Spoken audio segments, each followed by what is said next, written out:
Visakha steel plant వద్ద ఉద్రిక్తత వాతావరణం నెలకొంది. ప్లాంట్లోని కొవ్వొత్తుల జంక్షన్ వద్ద భూ నిర్వాసితులు వంట వార్పు కార్యక్రమానికి పోలీసులు అడ్డు తగిలారు.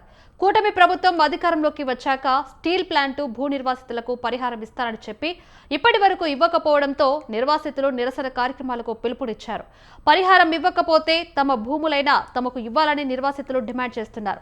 నిర్వాసితుల నిరసన నేపథ్యంలో స్టీల్ ప్లాంట్ వద్ద పోలీసులు భారీగా మోహరించారు. ఉద్యోగులకు మాత్రమే ప్లాంట్ వద్దకు అనుమతిస్తున్నారు. నిరసనకారులకు నిర్వాసితులకు మధ్య తోపులాట జరుగుతోంది.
విశాఖ స్టీల్ ప్లాంట్ వద్ద ఉద్రిక్తత వాతావరణం నెలకొంది. ప్లాంట్లోని కొవ్వొత్తుల జంక్షన్ వద్ద భూ నిర్వాసితులు వంట వార్పు కార్యక్రమానికి పోలీసులు అడ్డు తగిలారు.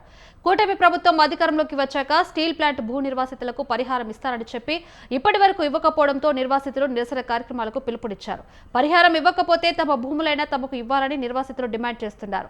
ఇక నిర్వాసితుల నిరసన నేపథ్యంలో స్టీల్ ప్లాంట్ వద్ద పోలీసులు భారీగా మోహరించారు. ఉద్యోగులకు మాత్రమే ప్లాంట్ వద్దకు అనుమతిస్తున్నారు. నిరసనకారులకు నిర్వాసితులకు మధ్య తోపులాట జరుగుతుందని కూడా చెప్పుకొచ్చారు. ఇక ఇదే అంశానికి సంబంధించి మరిన్ని అప్డేట్స్ లైవ్ లో సూర్యప్రకాష్ అందిస్తారు. సూర్యప్రకాష్, చెప్పండి, విశాఖ స్టీల్ ప్లాంట్ వద్ద ఉద్రిక్తత చోటు చేసుకుంది. అసలు నిర్వాసితులకు పోలీసులకు తోపులాట ఎందుకు జరిగింది?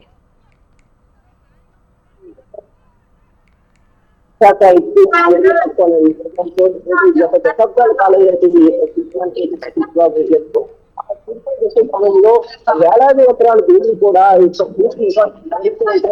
భూమి మొత్తాలు కూడా ఒక స్టీల్ ప్లాంట్ నిర్మాణానికి అప్పటి ఇందిరాగాంధీ సంబంధించినంటే మన కేటాయింపు చేయడం అప్పటి నుండి కూడా దీనికి సంబంధించి ఉద్యోగంతో పాటు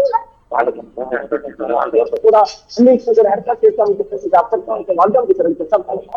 కూడా ఇప్పటికీ కూడా భూమి నివసిస్తూ ఒక ఉద్యోగ కల్పన కావచ్చు. దాంతో పాటు అక్కడ ప్రాంతాన్ని కూడా ఏర్పాటు చేయడానికి ఎక్కడికక్కడ పూర్తిగా వాళ్ళకి కావాల్సిన సదుపాయాలు సైతం కూడా అప్పటి స్టీల్ ప్లాంట్ యాజమాన్యం చెప్పేసి భూ నిర్వాసితుల విషయం కూడా పోరాటం చేస్తున్న ఇప్పుడైతే 2022 సంవత్సరంలో స్టీల్ ప్లాంట్ ప్రైవేట్ పరం చేస్తామని చెప్పేసి స్టీల్ ప్లాంట్ ప్రైవేటీకరణ జరిగిన సమయంలో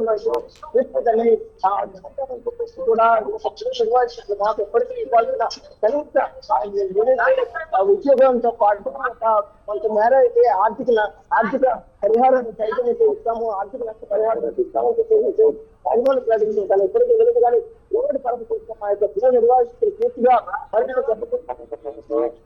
స్టీల్ ప్లాంట్ ప్రైవేట్ పరం చేస్తామని కార్మికులతో పాటు భూ నిర్వాసితులు సైతం కూడా దీనిపైన పూర్తిగా అడ్డుకోవడానికి అక్కడ నిరసన కార్యక్రమాలు చేపట్టారు. ఇప్పుడైతే ప్రభుత్వం కూడా వచ్చిన తర్వాత పూర్తిగా కావాల్సిన వాళ్ళకి ఇవ్వాల్సిన ఆర్థిక నష్ట పరిహారం కూడా మేము చెల్లిస్తామని చెప్పేసి కూటమి ప్రభుత్వం హామీ ఇచ్చిన తర్వాత పూర్తి చేస్తామని చెప్పేసి ఆ 14 రూపాయల కేంద్రం నిధులు వెచ్చించిన తర్వాత కూడా కనీసం పట్టించుకోలేదు. అప్పటికి కూడా పొడిగిస్తూ వచ్చి కూడా దాదాపు 2 సంవత్సరాల 4 నెలలు పూర్తి అవుతున్నా కూడా ఇప్పటికీ కూడా కూటమి ప్రభుత్వం వాళ్ళ వైపు చూడట్లేదని చెప్పేసి మరోసారి కార్యక్రమాన్ని అయితే పూర్తిగా ఆపివేశారు గత 4 నెలల క్రితంగా అయితే. కానీ మళ్ళా ఈ యొక్క భూ నిర్వాసితులు దీనిపైన పోరాటం చేయడానికి అయితే ఈ రోజు ప్రభుత్వ జంక్షన్ ఏదైతే ఉంటుందో కోర్మనపాలెం ప్రాంతం నుండి స్టీల్ ప్లాంట్ వరకు కూడా వెళ్ళే ప్రాంతంలో జంక్షన్ లో అయితే వీళ్ళంతా కూడా వంట వార్పుతో అయితే ఈ రోజు నుండి కూడా నిరసన కార్యక్రమం మొదలు పెట్టాలని చెప్పేసి పూణె యూనివర్సిటీలో మొత్తం కూడా 200 మందికి పైగా అయితే ఆ ప్రాంతానికి అయితే చేరుకోవడం జరిగింది. కానీ ప్రాంతానికి చేరుకునే సమయంలో ముందస్తు సమాచారం ఉన్న కారణంగా అయితే పోలీసులు మొత్తం కూడా వాళ్ళు ఎవరైతే లోపలికి వస్తారో వాళ్ళందరినీ వాళ్ళు అడ్డుకునే ప్రయత్నాలు కూడా చేశారు. చాలా మంది మధ్య అయితే వాగ్వాదం కూడా జరిగింది పోలీసులకు. అలానే ఈ యొక్క పూల్ యూనివర్సిటీ ప్రాంతానికి సంబంధించిన ఎవరైతే ప్రజలు ఉన్నారో వాళ్ళు కూడా ఒక పూర్తిగా దీన్ని అడ్డుకునే ప్రయత్నాలు మధ్య కూడా కొంతమందిని అరెస్టు చేసి కూడా చేయడంతో మొత్తం కూడా విద్యుత్తంగా మారి పరిస్థితి కనిపిస్తుంది. సూర్యప్రకాష్, అంటే ఉద్యోగులకు మాత్రమే అనుమతిస్తున్న పరిస్థితి మనం చూస్తున్నాము. అంటే నిర్వాసితులకు అనుమతించడం లేదని అంటున్నారు. అసలు ఎందుకు నిర్వాసితులను ఎందుకు అనుమతించడం లేదు? ఉద్యోగులు వారి యొక్క కార్యకలాపాలు నిర్వహించడానికి లోపలికి వెళ్ళడానికి వాటిని ఇవ్వడమే జరుగుతుందని పోలీసులు కనిపిస్తున్నారు. ఈ నిర్వాసితులు ఏదైతే నిరసన కార్యక్రమాలు చేపట్టి అలానే ఉద్యోగ కార్యకలాపాలను అడ్డుకునే ప్రయత్నం చేస్తారు కనుక దానిపైన ముందస్తు ఇటువంటి పర్మిషన్ కూడా తీసుకోవాలని చెప్పేసి పోలీస్ శాఖ అయితే ఈ యొక్క పూల్ నిర్వాసితులకు అడ్డుకోవడం జరుగుతుంది. ఈ ఉద్రిక్తమైన వాతావరణ నేపథ్యంలో వాళ్ళకి సపోర్ట్ చేయడానికి సైతం కూడా సిపిఐ సిపిఎం వామపక్షాలతో పాటు సంఘాలు సైతం కూడా పూల్ యూనివర్సిటీ వైపు రావడంతో విశాఖపట్నం స్టీల్ ప్లాంట్ ప్రాంతం అంతా కూడా తీవ్ర ఉద్రిక్తం అయితే దారితీస్తుంది. ఇప్పటికైతే మమ్మల్ని లోపలికి పంపించకపోతే హైవే దిగ్బంధం సైతం కూడా చేస్తామని చెప్పేసి కూడా పూల్ యూనివర్సిటీ సంఘం అధ్యక్షుడు తెలుగు ఇప్పటికీ ఏదైతే దశాబ్దాల కాలంగా వాళ్ళకి ఇవ్వాల్సిన కనీస వసతులు కల్పిస్తుందో విశాఖ స్టీల్ ప్లాంట్ యాజమాన్యంతో పాటు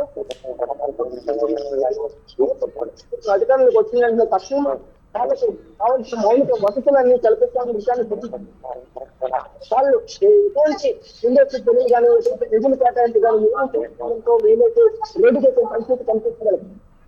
right thank you for the update Suryaprakash.